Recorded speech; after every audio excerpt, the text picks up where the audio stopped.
a specific line of longitude. Shore-based Huff-Duff would track the submarines moving into position, confirming or updating the ultra-intelligence. When a convoy approached that area, shipboard Huff-Duff would detect the submarines actually making contact, allowing immediate tactical response. This fusion also helped protect ultra-security. When convoys were routed around known U-boat positions, the reason given was direction-finding intelligence, which the Germans knew the Allies possessed. Huff-Duff bearings provided cover for actions actually based on ultra. Similarly, when escorts located and attacked submarines with suspicious accuracy, this could be attributed to Huff-Duff rather than raising suspicions about Enigma compromise. The German Navy did periodically investigate whether Enigma had been compromised. Mathematicians were consulted about the theoretical security of the system. Operational security was reviewed, but each investigation concluded that Enigma remained secure. The system was mathematically strong, operators were following procedures, and there was no evidence of specific compromise. The Germans attributed Allied successes to direction, finding, radar, increasing numbers of escorts and aircraft, and improving tactics, never recognizing that their most secret communications were being read regularly. This intelligence warfare dimension is often overlooked in popular accounts that focus on hardware, torpedoes, depth charges, radar sets. But World War II was perhaps the first conflict where intelligence and electronic warfare became as decisive as conventional weapons. The ability to read enemy communications, detect enemy transmissions, jam enemy radars, and hide one's own electronic signature became critical capabilities. Huff-Duff was a key element in this electronic warfare revolution. It represented a category of capabilities that would only become more important in subsequent decades. Signals intelligence, electronic support measures, emissions control, what's now broadly termed information warfare. The fundamental principles haven't changed. Your radio transmissions can give away your position, radio direction finding can locate transmitters, and maintaining communications while avoiding detection is an extremely difficult problem. The human dimension. Behind the technology and tactics were human beings operating under extraordinarily difficult conditions. The story of Huff-Duff is also the story of the men who used it and those who tried to evade it. Allied Huff-Duff operators were specialists, trained to recognize transmissions, read bearings accurately, and maintain their equipment under combat conditions. They worked in cramped radio rooms or on exposed bridge wings, monitoring their displays for hours, watching for the characteristic flicker that indicated a transmission. In combat, when U-boats were known to be nearby, the tension was extraordinary. The next transmission might be from a submarine that would kill them. Consider the position of an operator during a night attack. The convoy is under assault. Explosions boom across the water as torpedoes strike home. The ship is maneuvering violently, heeling in sharp turns. The operator is strapped into his seat, watching his display, trying to maintain focus despite the chaos. Suddenly a trace appears, a U-boat transmission bearing 240 degrees. He calls it out. The escort turns toward the bearing, increases speed. The operator continues watching. Another transmission bearing 248 degrees. The submarine is moving. More bearings guide the pursuit. Then the radar picks up a contact. The submarine crash dives just before the escort arrives. Depth charges rumble. The hunt continues. These operators rarely knew the larger intelligence picture. They didn't know about Ultra. They didn't know how their bearings fit into the strategic direction finding network. They just knew their job was to detect transmissions, call them out accurately, and stay alive to do it again tomorrow. From a U-boat perspective, the experience was equally harrowing. German submariners were elite volunteers, extensively trained, operating extremely dangerous machines. A submarine at war is always minutes from death. Depth charges, torpedoes, aircraft bombs, collisions, mechanical failures, fires, flooding. The pressure hull that kept out the crushing ocean was only inches of steel away from catastrophic failure.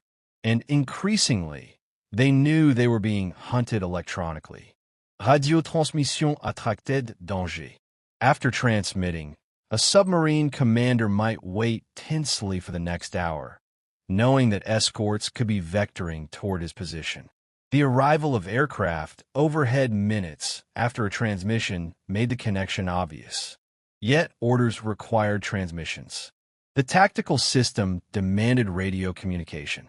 The individual submarine commander had no alternative. The psychological toll was immense. In the early war years, U-boat morale was high.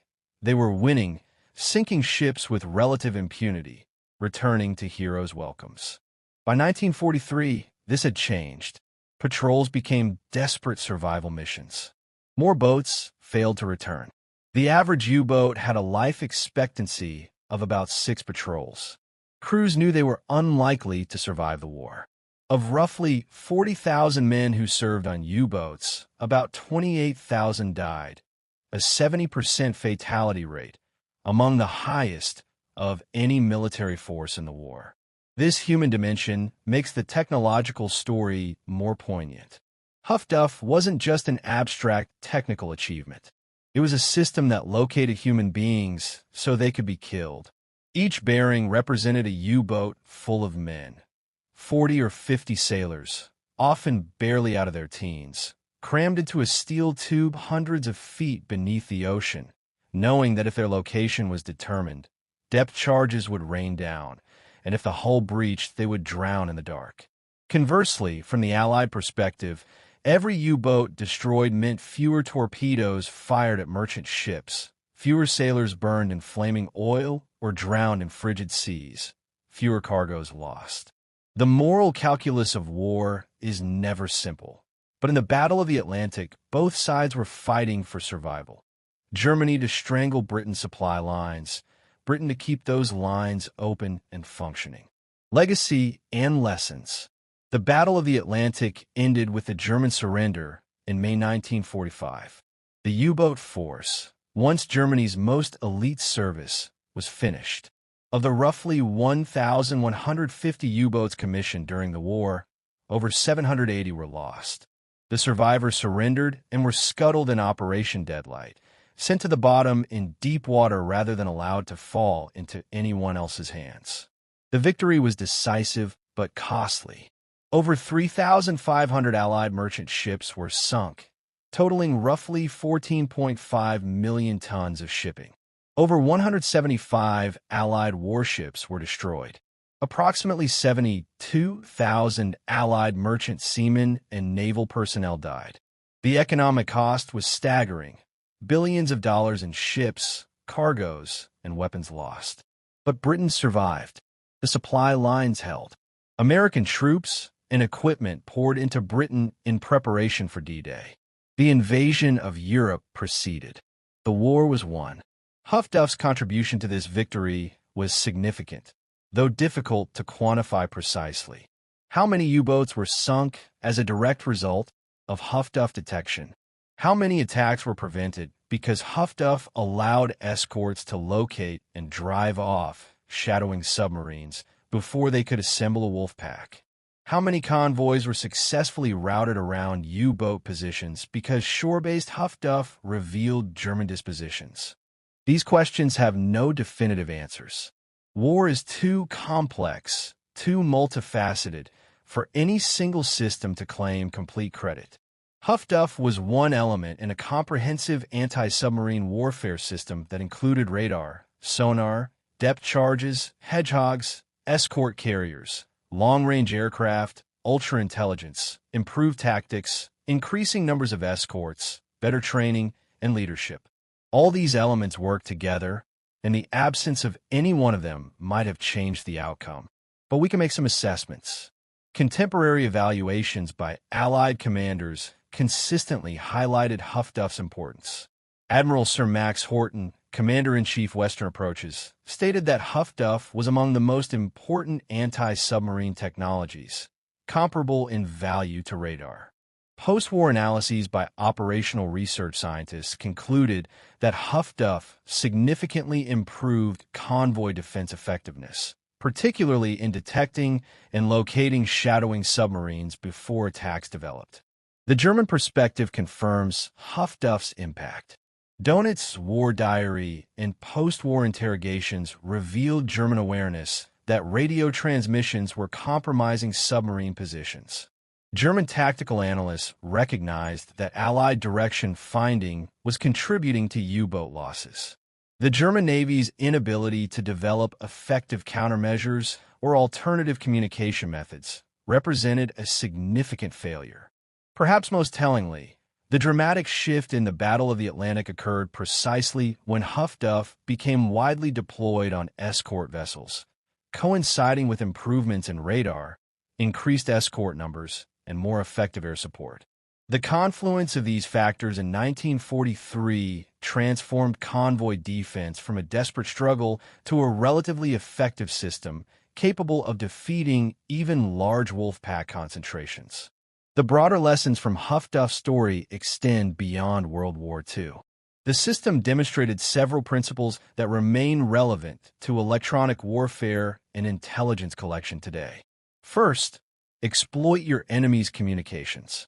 Any military force must communicate to coordinate operations. Those communications, regardless of encryption, represent an intelligence source and a vulnerability. Direction finding, traffic analysis, and signals intelligence can extract value from communications even when the content cannot be decrypted. Second, speed matters. The advantage of Huff-Duff over earlier direction finding systems was primarily speed, bearings in seconds rather than minutes. This speed enabled tactical application against mobile targets. In modern warfare, with even faster-moving targets and shorter engagement timelines, speed of intelligence processing remains critical. Third, integration multiplies effectiveness. Huff-Duff alone was useful. Huff-Duff combined with radar, sonar, ultra-intelligence, and air support was devastating. Modern military systems emphasize sensor fusion and network-centric warfare for exactly this reason. Combining multiple sources of information creates a picture far more valuable than the sum of individual sources. Fourth, security requires constant vigilance. The Germans failed to recognize that their communications were compromising operations. They assumed Enigma was unbreakable and didn't adequately appreciate the capabilities of Allied direction finding. Modern forces must assume adversaries have sophisticated electronic warfare capabilities and design their communications, emissions, and operations accordingly. Fifth, technology evolves continuously. The advantage Huff-Duff provided in 1943 was being countered by 1945 through schnorkels, reduced transmission procedures, and new submarine designs. No technological advantage is permanent. Continuous innovation is required to maintain superiority. The modern context. Direction finding didn't end with World War II. The fundamental principle that radio transmissions can be located remains as valid today as it was in 1943. Modern direction finding systems are vastly more sophisticated, capable of operating across a much wider frequency spectrum with far greater accuracy and speed, but they're still exploiting the same basic physics. Modern electronic warfare systems can locate transmitters in milliseconds, determining position to within a few meters from a single transmission. Frequency hopping radios, spread spectrum techniques, low probability of intercept waveforms. All the techniques designed to make transmissions hard to detect and locate are countered by increasingly sophisticated direction finding and signals intelligence systems. The principle has extended beyond radio. Modern direction finding can work with any electromagnetic emission, radar, electronic warfare systems, data links, satellite communications. Infrared and acoustic emissions can also be located. The fundamental vulnerability remains. If you emit anything detectable, you can potentially be located. This has driven a continuous cycle of stealth and detection.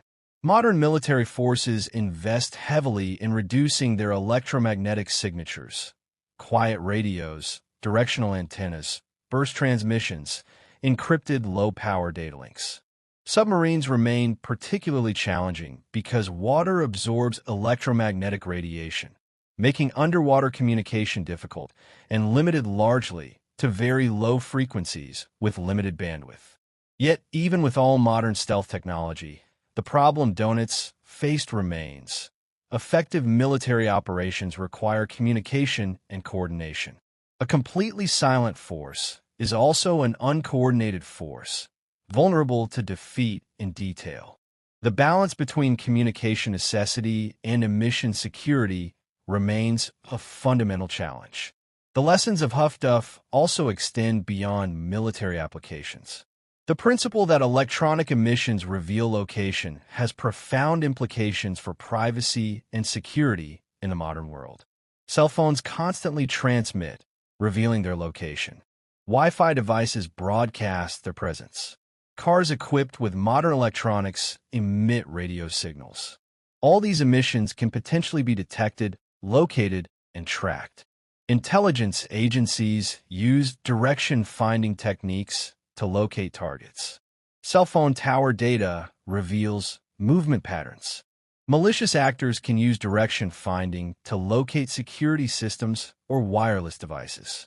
The same principles that allowed Allied escorts to locate U-boats enable modern location tracking systems for both legitimate and illegitimate purposes.